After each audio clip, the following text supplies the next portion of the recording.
My name's Emily, and I'm 35. If you look back on my life, one thing stands out above all else. I've always been the family's unpaid assistant. Not just the helper, mind you. I've been the one they turn to for everything. Need a task done? Call Emily. Want to get something organized? Call Emily. I've been the one doing it all since I was a kid, and let me tell you, the weight of that responsibility never really goes away. It all started when I was 8 or 9. My mom, Karen, would call me into the kitchen, asking me to help set the table. Sounds simple, right? But it wasn't.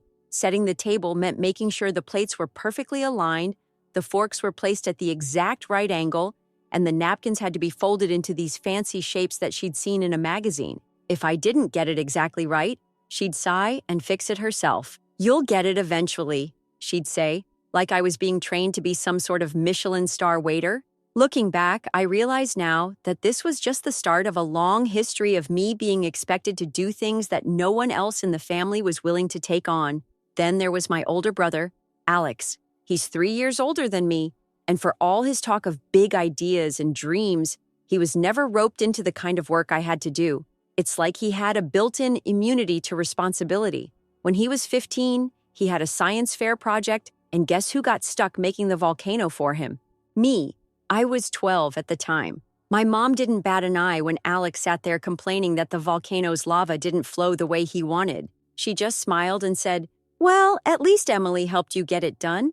I can still hear her voice saying it, like it was something I should be grateful for, like I should be happy to do all the work and get none of the credit. When I hit high school, it was clear. Anything remotely stressful was now my responsibility. When my little sister Zoe was born when I was 14, things only got worse. Suddenly, I wasn't just the one who set the table or cleaned up after everyone. I was now the unofficial babysitter, the one tasked with watching Zoe while my mom ran errands, or the one who had to take on even more chores around the house. At 17, I was helping my brother with his college essays, organizing family events, and still, nobody noticed. My life became a never-ending list of "can you just" requests. Can you just look after Zoe while I go to the store? Can you just help Alex with his homework? Can you just handle the family reunion? Of course, no one ever thanked me. It's like I was invisible there only to make everyone's lives easier. I remember asking my mom once when I was 17 why no one else helped out. I had just spent the entire day setting up for a neighborhood barbecue, marinating chicken, making potato salad, setting up chairs and decorations. And when I asked why Alex was sitting on the couch playing video games, my mom simply said, "You're the only one I can count on, Emily." It hit me hard then. Hard. She didn't even realize how unfair it was. She didn't even consider the weight of what I was doing. But I kept going because that's what I did. I always said yes, hoping maybe one day they'd realize the toll it was taking on me. Then came college. I stayed close to home because it was cheaper. And honestly, I thought it would give me a chance to focus on my studies. Well, that was a joke. It was like my mom saw the 20-minute commute as an open invitation for her to continue calling on me to do things. I'd be sitting in class when I'd get a text, "Can you come over to rearrange the living room?" Or, "Zoe needs cupcakes for her school bake sale. Can you make them?" When I told her no, she'd play the guilt card. "I don't know what I'd do without you." Meanwhile, Alex had moved out, and Zoe was still a kid. The weight of everything fell on me, and it didn't stop after I graduated. I eventually started my own event planning business. It wasn't huge, but it was something I was proud of. You'd think my family would appreciate that, right? No. My mom would call, asking for help with every family event. "Emily, since you're an event planner, can you help me plan Zoe's birthday party?" It started off small, just a couple of ideas, but it never stayed small. One year, my mom decided she wanted a circus-themed birthday for Zoe, complete with a popcorn machine and a clown. I spent 2 weeks finding vendors, booking everything, and making sure it went smoothly. On the day of the party, my mom told her friends, "Isn't it amazing what you can do with Pinterest?" I bit my tongue. I didn't say anything, but I was livid. The thing was, I wasn't just helping them out of the goodness of my heart. I was drowning in it all, but I kept pushing forward, hoping one day they'd realize how much I was doing. That day never came. They never saw me. They never appreciated me. It all came to a head when my brother Alex got engaged. I should have known it was coming. Alex had never once shown an ounce of responsibility. and now he was asking me to help plan his wedding. Of course, his fiancée Tara was impossible to please. The second they announced their engagement, my mom called me and said, "Emily, you're going to plan Alex and Tara's wedding, right?" I hesitated. By this point, I was tired. I had clients, I had deadlines, and I knew I couldn't drop everything for them. "Mom, I don't think I can do it for free. This is my job now," I said. She gasped, like I had committed some great betrayal. "Emily, you're his sister. You can't charge your family." I caved. I always caved. From that point on, I was their personal assistant. Tara would call me every day with lists. "Find a venue that accommodates 200 people with a view for $5,000. Can you help with the seating chart? Can you make the invitations?" The requests never stopped, and neither did my exhaustion. Tara's indecisiveness and Alex's indifference meant I was running around, dropping everything just to please them. I even started turning down paying clients to focus on their wedding. By the time the wedding rolled around, I was beyond exhausted. I had worked nonstop for months. I even showed up at the venue hours before everyone else to make sure everything was perfect. Meanwhile, Alex and Tara were getting massages and sipping smoothies. When the wedding finally started, I felt pride in the work I had done until Alex gave his speech. He thanked everyone, except me. Not a word, not a thank you, not a mention. And in that moment, I realized, to them, I wasn't a person. I was just a tool. The wedding day was a turning point, but I didn't realize just how deep the damage had gone until it was too late. When Alex finished his speech and didn't even acknowledge me for all the work I'd done, it hit me hard. I wasn't even surprised at this point. After years of being overlooked, I should have expected it, but still, the sting was unbearable. I had poured months of my life into making this event perfect, and all I got was a great job that didn't feel genuine at all. I stayed behind after the ceremony, cleaning up alone because, of course, no one else thought to help. As I stacked chairs and cleared the tables, Tara walked by and casually mentioned, "You missed a spot on the dessert table." I froze. My hands tightened on the stack of chairs, and I dropped them without a second thought. I didn't say a word. I just walked out of the venue, and for the first time in my life, I didn't look back. I could feel the tears building, but I refused to let them fall. That was it. I was done. The following day, my mom called me all cheerful, asking how I thought the wedding went. "It was fine," I replied flatly, not giving her the satisfaction of knowing just how much I was seething inside. She quickly followed up with, "We couldn't have done it without you," and I almost lost it. I wanted to scream, to tell her how much I had done and how I had never once asked for thanks or recognition, but instead, I just said something vague and hung up. That night, as I sat on my couch, the weight of everything I had been through started to settle in. It wasn't just about the wedding or the lack of appreciation. It was about the realization that my entire life had been spent supporting people who never once considered what I needed or wanted.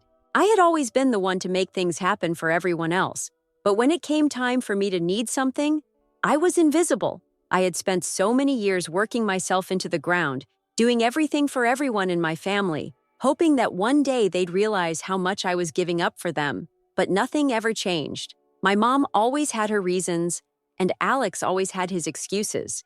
I was just expected to be there, to do whatever they needed, without question, without complaint. And now, after all this time, after all the sacrifices, I was left standing in the aftermath of my own exhaustion. I could feel the anger bubbling up inside me, but it wasn't just anger at them. I was angry at myself for allowing it to go on for so long, for letting them treat me like a free service, for never once standing up for myself, for never once saying no. But things are different now. I was done. Done with being the family's go-to person, done with being their unpaid labor, and done with hoping for recognition that would never come. I was exhausted, physically, emotionally, and mentally, and I was finally ready to take a step back. I couldn't keep living my life like this. I couldn't keep sacrificing my happiness for people who couldn't see me, who couldn't appreciate the work I was doing. I knew I had to make a change, but it wasn't going to be easy. I'd spent so long in this role, I didn't even know who I was without it. For years, I had been defined by what I could do for others, and now I had to figure out how to live for myself. It felt scary and uncertain, but I knew deep down that it was the only way forward. The first step was simple. I stopped answering their calls. No more texts, no more guilt trips, no more pleas for help. I couldn't be their problem solver anymore. I had to take a step back, even if it meant disappointing them. It wasn't my job to keep everything together. It wasn't my responsibility to fix their messes. And if they didn't like it, well, that wasn't my problem either. For the first time in my life, I was standing up for myself. It felt terrifying, like I was breaking all the rules I had lived by for so long, but I also felt a sense of relief. I was starting to carve out space for myself, space where I didn't have to be the one who always did the heavy lifting. I thought maybe my mom would fight for me. Maybe Alex would finally realize how much I had done for him and reach out to apologize, but no. Instead, I got more of the same. The blame, the guilt, the expectations. It was almost comical in a way. They hadn't even stopped to consider what they had done to me, let alone apologize. Instead, they were trying to convince me that I was the one who was wrong. My mom said, "You've always been the reliable one, Emily. What happened to you? What happened to me? What happened was, I realized I was worth more than the way they were treating me, and that was the turning point. I wasn't going back. Not this time. I had given them enough chances, and now it was time for me to live for myself. I wasn't their maid, their planner, or their emotional punching bag anymore. I was done, and so I walked away. I stopped being there for them in the way I always had. I knew it was the right thing to do. It wasn't easy, but it was necessary. And slowly, as the silence stretched on, I started to realize just how much peace I had found in putting myself first. It hit me like a punch to the gut when Alex gave his speech at the wedding and didn't even mention me. For months, I had been working tirelessly to make sure everything went smoothly. I had been their personal assistant, therapist, and punching bag, doing everything they asked without question. I had put my own needs aside, sacrificed my time, my energy, and my mental health. And in return, I got nothing but silence. Well, nothing but silence and exhaustion. The wedding was beautiful, sure. The venue looked amazing. The flowers were stunning, and the overall vibe was romantic, dreamy even. But none of that mattered to me in that moment. When Alex stood up, he thanked everyone, his friends, Tara's parents, even the DJ, but not a single word for me. I had spent 6 months of my life making this wedding happen. I coordinated vendors, designed invitations, handled the seating chart, and of course, worked through every crisis that popped up. And in return, I got a perfunctory, "Great job, Jules." Everyone loved it. That was it. That was my reward. I stayed behind to clean up because, of course, no one else thought to do it. Everyone else had either gone home or gone off to enjoy themselves while I picked up the pieces. As I stacked chairs and wiped down tables, Emily walked by and casually told me I missed a spot on the dessert table. I couldn't believe it. I had just spent months of my life organizing this entire event, and she was telling me about a spot I missed. I didn't respond. I just dropped the chairs, walked out, and didn't look back. The next day, my mom called me, all cheerful, asking if I thought the wedding was beautiful. I didn't answer right away. I was so angry that I almost didn't pick up the phone. But I did. I mumbled a quick, "It was fine," trying to keep my tone neutral, though inside, I was boiling. Then my mom said, "Well, we couldn't have done it without you." That's when I snapped. I wanted to scream at her, but instead I just hung up. That's when it hit me. This was the last straw. I was done. No more. No more free labor. No more bending over backward for people who didn't even care to appreciate me. No more putting everyone else first and getting nothing in return. It wasn't just about the wedding anymore. It wasn't just about how they used me for every little thing and never showed me any gratitude. It was about something much deeper. For years, I had let my family treat me like I was invisible. I had let them believe I was the person who would always be there, ready to fix their problems, plan their events, and clean up their messes. And for years, I had hoped that eventually they would notice. I had hoped that one day they would see the toll it took on me and appreciate all the work I did. But that day never came. Instead, they kept pushing, and I kept giving, thinking that if I just kept going, eventually they'd understand. They never did. The realization hit me hard. They didn't respect me. They didn't see me as an equal, as a person with her own needs and her own life. To them, I was just a tool to be used. And the worst part? I had let them treat me like that for so long. I had allowed myself to be taken for granted because I thought family was supposed to be like this. I thought I had to do it all, just because they were my family. But I was wrong. So, I made a decision. I was done. I wasn't going to be their free event planner anymore. I wasn't going to be the one to save them every time they messed up. I was going to start putting myself first, for once. I didn't know what the future held, but I knew I couldn't keep living like this. It wasn't healthy, and it wasn't fair. And I wasn't going to let them continue using me as their unpaid labor. The weeks following the wedding were tense. My family didn't understand. They never understood. They kept calling me, texting me, and trying to guilt-trip me into helping them again, but I refused. I stood my ground. I wasn't going to be manipulated anymore. I wasn't going to sacrifice myself just to keep the peace. The hardest part was seeing how little they understood. They were angry, sure, but they didn't get it. They didn't get why I was upset. They still saw me as the person who should always be there for them, no matter what. They couldn't grasp the idea that I needed to take care of myself. They didn't see my worth unless I was doing something for them. Eventually, I stopped answering their calls. I stopped showing up to family events. I stopped being the person they could always count on. And you know what? It felt amazing. I finally started living for myself. I had time to focus on my career, my hobbies, and most importantly, myself. It wasn't easy at first.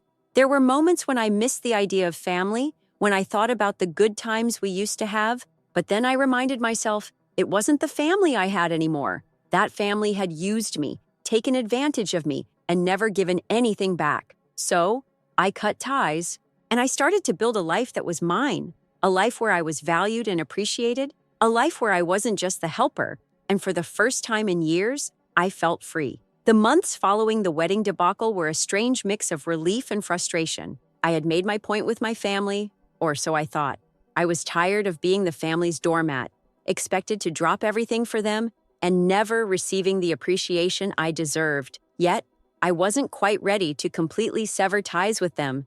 I had spent my whole life trying to be what they needed me to be, to fulfill their expectations. But as time went on, the weight of their demands grew heavier, and I realized something. They had never seen me for who I was. I was always just a tool for their convenience, and I couldn't do it anymore. The final straw came when my mom called me to ask if I could help with a dinner party. It was meant to be a celebration of Alex's promotion, the one thing he had finally managed to do for himself without my help. But of course, in typical family fashion, my invitation never came. Yet, despite being excluded from the dinner, I was still expected to show up early and help set the table, prepare the appetizers, and make sure everything was ready. I had to fight every instinct to not answer the phone, to not fall back into my old patterns. But it was my mom, and I couldn't ignore her request, even though I knew deep down what it meant. I sighed and picked up the phone, hoping for a simple request to help with the table, maybe moving some chairs around. No, what I got was far worse. "Emily," she chirped cheerfully, "you'll come early on Saturday to set the table, right?" "Wait, what's happening Saturday?" I asked, confused. "The dinner party for Alex's promotion," she said like it should have been obvious. "You'll be here by 4 to set everything up. We need someone to arrange the appetizers, light the candles, and make sure everything's just right." I felt the sting hit immediately. "Wait, I'm not invited?" I asked, trying to keep the disbelief out of my voice. "Well, no," she said casually. "It's mostly Alex's colleagues and their spouses. You wouldn't really fit in." I froze, my chest tightening with frustration. "So, you're asking me to help with the dinner, but I'm not even invited to it?" My voice was shaking, but I tried to stay calm. "Exactly," she replied, her tone matter of fact, as though this was normal. "You're really good at these things, Emily. You've always had an eye for detail. It would be great if you could come early and get everything ready." I couldn't even respond. For years, I had done everything for them, taken on responsibilities that weren't mine, and never once received the recognition I deserved. And now, they were asking me to work for their fancy dinner without even inviting me to be part of it. I kept the phone pressed to my ear, but I didn't say anything. My silence must have seemed like agreement to her because she went on planning in that same detached, entitled tone. "Great. We'll need you here by 4. Don't forget the extra napkins just in case we run out. See you then." I hung up before I could say something I'd regret. As I sat there in my living room, I realized I was done. This wasn't just another family task. It wasn't even about the dinner anymore. It was about finally standing up for myself. I had spent years catering to their every whim, and every time I did, they used me, dismissed me, and took me for granted. Now, it was time for them to see the consequences of their actions. Saturday came, and I showed up at my mom's house right on time, ready to do what they expected. But I wasn't going to make it easy for them. I had spent too many years doing things their way, following their rules, and working to make their lives easier. It was their turn to see what happens when I stop playing along. When I arrived, my mom was already bustling around the kitchen, setting things up. She barely looked up when I walked in. "Oh, good, you're here," she said. "The table needs to be set and we need the appetizers plated." I took a deep breath and walked into the dining room. I started with the table, but instead of perfectly aligning everything like I always did, I swapped out the fancy linen napkins with some paper ones I found in the pantry. I placed mismatched plates and cutlery on the table, just enough to throw off the whole aesthetic. I deliberately skewed the alignment of the place settings. If they wanted perfection, they'd have to work for it. Next, I moved on to the appetizers. My mom had ordered these expensive, tiny hors d'oeuvres from a caterer, but instead of arranging them nicely, I knocked one of the trays onto the floor. Oops! The rest, I left in the fridge but made sure the temperature dial was cranked all the way down. When they went to serve them, they'd be half frozen, and I couldn't wait to see their reaction. But my pièce de résistance, the drinks. Luke and Emily had splurged on a couple of fancy imported bottles of wine, and I wasn't going to let that go unnoticed. I poured a generous amount of salt into each bottle and shook them up before resealing them. To top it off, I left a cheap bottle on the counter, just in case they needed a backup. By 5 p.m., I was done. I grabbed my purse and told my mom I had to run an errand. She didn't even look up from her seating chart. "Just be back before the guests arrive," she said. I didn't go back. Instead, I made a reservation at my favorite restaurant, sat down, and treated myself to a quiet, drama-free evening. As I ate, my phone buzzed incessantly. First, it was my mom. "Where are you? The guests are arriving." Then Luke chimed in. "Julia, this isn't funny. Mom says the appetizers aren't ready." I silenced my phone. I didn't want to deal with them. They had taken me for granted for so long that I felt no obligation to fix their messes anymore. Instead of going back to clean up their disaster, I stayed at my restaurant, enjoying my meal in peace. Later that evening, my best friend Clara texted me, "Check Emily's Instagram. You're not going to believe this."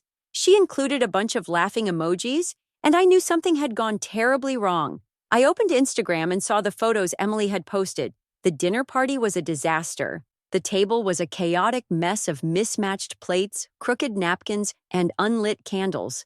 Emily had captioned the photo, "When your sister promises to help but bails at the last minute."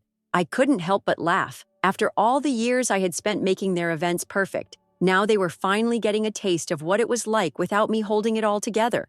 The next photo showed Luke pouring a glass of the salted drink with a look of disgust on his face. Emily had written, "Note to self, never trust Julia with anything." I didn't care anymore. I had made my point.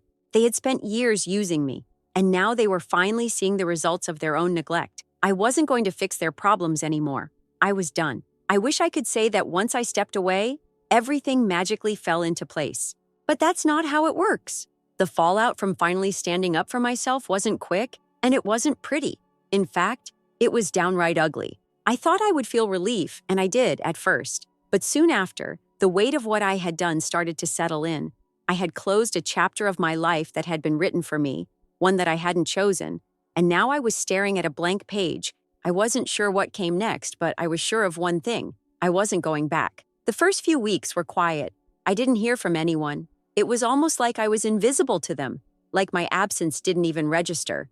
I focused on myself, on my business, on the things I had put on the back burner for so long. I started saying yes to opportunities I had previously ignored because I was too busy helping everyone else. I dove into work with renewed energy, finally able to be productive without constant interruptions. But the silence didn't last long. It started with texts from my mom. They were brief at first, but they quickly escalated. "Are you okay? Why aren't you answering your phone?" She couldn't seem to understand that I had just stopped answering calls, stopped being available at their beck and call. "You've been so distant lately, Emily," she wrote one evening. "Why won't you talk to us?" And then came the guilt trips. "We're worried about you," she said. "You're not the same. We miss you." It wasn't a real concern.